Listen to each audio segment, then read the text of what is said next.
Bismillahirrahmanirrahim. Perkenalkan, saya Ferawati dari PAI semester 5. Di sini saya membawakan tema mengenai pola hidup sederhana dan menyantuni para duafa. Selamat menyaksikan.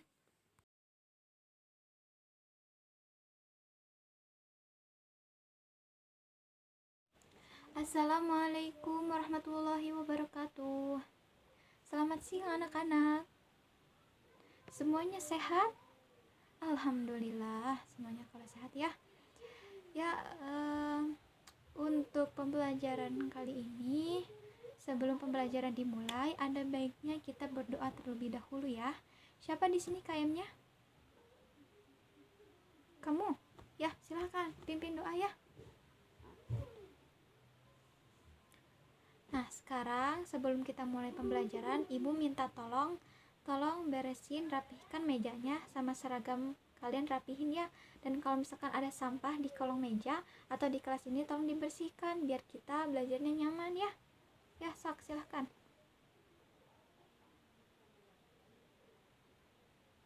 Sudah selesai? Ya, terima kasih semuanya. Untuk hari ini siapa yang tidak masuk? Tidak ada? Alhamdulillah ya, kalau tidak ada yang izin atau sakit atau apa, ini benar-benar bagus loh ya. Sekarang kita akan masuk ke pembelajaran inti ya. Kita hari ini akan mempelajari mengenai pola hidup sederhana dan juga menyantuni para duafa.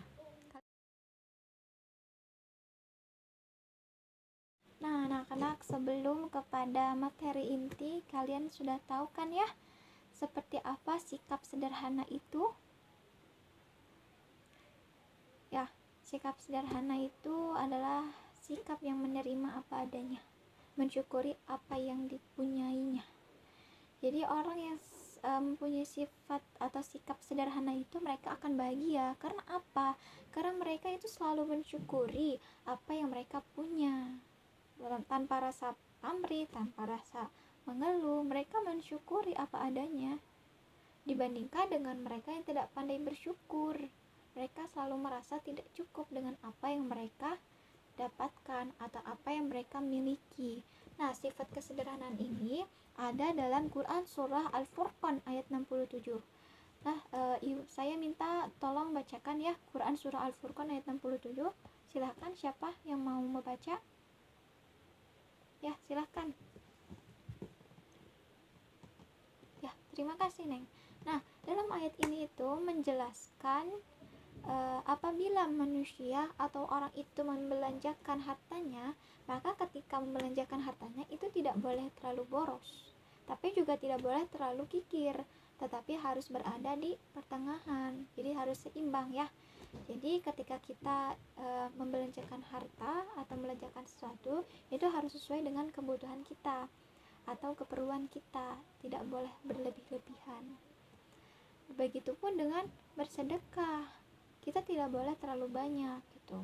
Hanya karena pahala sedekah itu sendiri, kita terlalu banyak bersedekah sampai kita lupa kebutuhan kita sendiri. Tapi jangan juga ketika misalkan kita memikirkan kebutuhan kita, kemudian kita enggan gitu mengeluarkan mengeluarkan rezeki kita atau membelanjakan harta kita untuk mereka-mereka yang memang membutuhkan.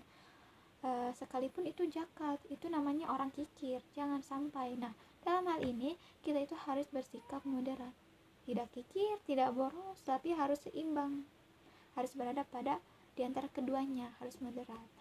Nah, jadi pada dasarnya segala sesuatu yang memang dibelanjakan itu harus jangan sampai habis gitu ya, dan enggan membelanjakan apa yang ada pada diri kita, maksudnya apa yang menjadi kebutuhan kita. Begitu ya anak-anak. Adapun tentang kisah Qorun itu berada pada Quran surah Al-Qasas ayat 79 sampai 82. Sok, ada yang mau membacakannya? Yang lainnya? Jangan yang tadi lagi ya. Ya, sok Neng. Ya, terima kasih. Nah, dalam ayat ini tuh menyampaikan tentang kisah Korun yang memang dijadikan pelajaran untuk kita ya. Dimana Korun ini dengan kemegahannya, dengan kemewahannya, ia memukau sebagian manusia. Jadi ketika melihat kebesaran Korun, itu sebagian manusia itu berangan-angan untuk memiliki keberuntungan yang sama seperti Korun. Padahal mereka hanya tertipu daya atau hanya terperdaya oleh kemewahan duniawi atau kemegahan duniawi saja.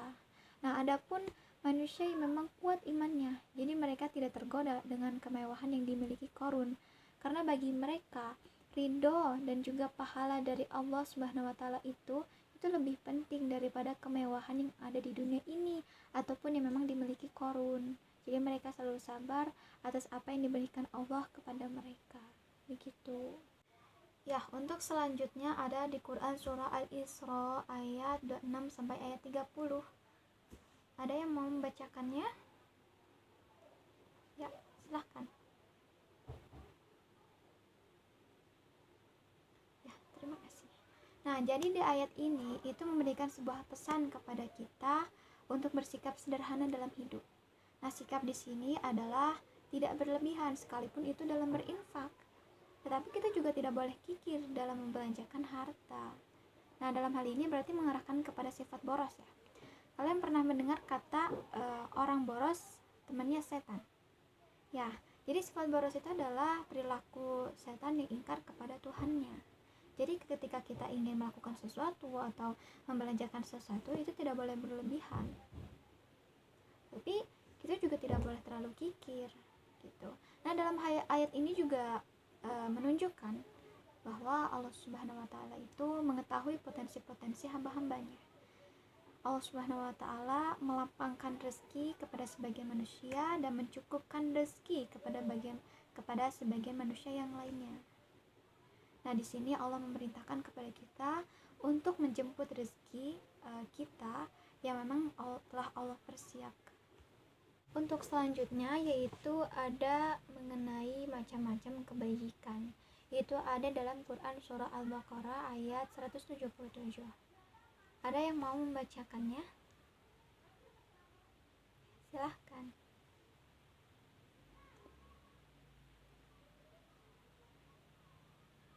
Terima kasih. Nah, dalam ayat ini Allah itu menyampaikan atau menjelaskan mengenai hakikat kebajikan. Hakikat kebajikan itu adalah iman dan juga takwa. Adapun tanda-tanda orang-orang yang memang benar-benar beriman dan juga bertakwa, yang pertama adalah iman, yaitu meyakini adanya Allah, malaikat-malaikat, kitab-kitab, rasul, qada dan qadar, hari kiamat, hari pembalasan. Kemudian yang kedua yaitu kemampuan untuk mengeluarkan harta kesayangannya untuk orang lain yang memang membutuhkan. Kemudian menepati janjinya. Itu orang-orang yang baik adalah orang-orang yang selalu menepati janjinya dengan apa yang mereka telah ikrarkan kepada orang lain. Kemudian ada sabar. Nah, orang yang mengharapkan sebuah kebaikan, mereka itu selalu bersifat sabar dalam segala situasi. Kemudian juga mendirikan sholat, menunaikan zakat kepada mereka yang berhak menerimanya. Kemudian juga takun. Nah, takun itu adalah salah satu kunci kesuksesan dan juga keselamatan dalam hidup. Nah, adapun dalam sebuah hadis yaitu mengenai larangan dalam berlebih-lebihan dan menyantuni duafa. Nah, hadis ini adalah riwayat Ibnu Majah, yang mana hadis ini mengarahkan kepada kita untuk menghindari sikap boros. Contoh misalnya ya, dalam hadis ini seperti wudhu. Nah, dalam hal wudhu juga kita tidak boleh menggunakan air secara berlebihan, apalagi hal-hal yang hukumnya itu boleh. Adapun dalam hadis Bukhari mengenai keutamaan memberi dan juga menerima. Nah, dalam hadis ini itu Allah Subhanahu wa taala membagi keadaan manusia itu dengan berbeda-beda. Ada yang berkecukupan dan ada juga yang kekurangan. Nah, dalam hadis ini diperintahkan untuk menyantuni orang-orang yang tidak seberuntung kita. Seumpamanya seperti ini ya, tangan di atas itu lebih baik daripada tangan di bawah. Maksudnya adalah orang yang memberi itu lebih baik daripada orang yang menerima. Begitulah Allah Subhanahu wa taala membuat manusia itu saling memberi kebaikan kepada orang lain. Begitu anak-anak.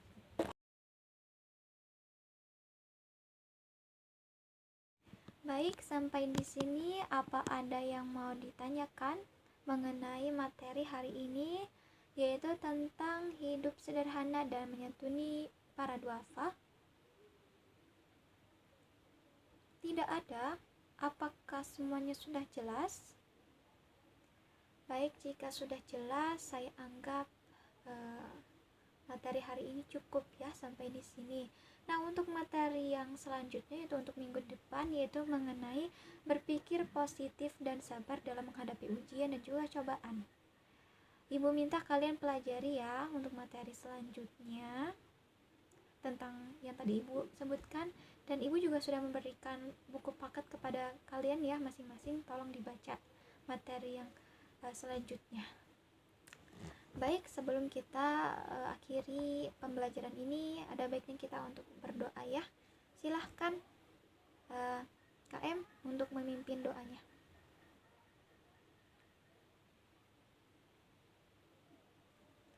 Amin. Ya, terima kasih ya anak-anak. Sampai jumpa minggu depan. Semoga kita selalu sehat dan juga panjang umur ya. Terima kasih.